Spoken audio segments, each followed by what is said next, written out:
Alright guys, so it's day 5 of the project build, and today's task list we're going to be installing some bolt-on accessories. Now I do have a few extra accessories on the way, but they haven't arrived just yet. Outside we currently have the rim curing in the day's hot sun, and today's expected to be another hot one, 92 degrees. But in the meantime, while we wait, we're going to go ahead and get these on, and then once the rim is finished curing, we're going to go ahead and move to the installation of that as well as the body kit. So let's get started.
Okay guys, so I got lucky when removing the stator cover here. The gasket wasn't too heavily baked onto the engine casing, so I just took a little Scotch-Brite up, cleaned it up. I'm going to wipe it down with some brake clean real quick. But one thing I wanted to note right here was the fact that my stator is actually hardwired to my bike. I got rid of that connector a long time ago. It was a troublesome issue that always was constantly melting and burning out. So right now my stator is actually hardwired onto my bike, so that is going to require me to build it right here, right in front of you, in front of this bike.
I just like the sound of it.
Alright guys, so I'm pausing the video real quick to point out one key important aspect when purchasing a clutch cover such as this.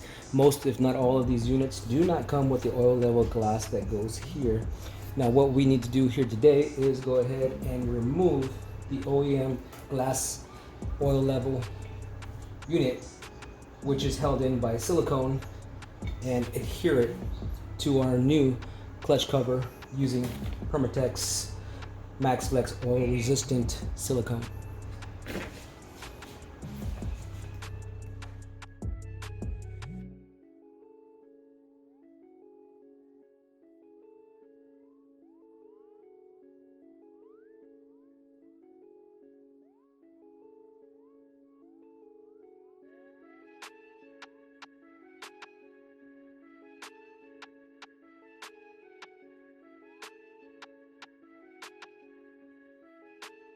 I just like the sound.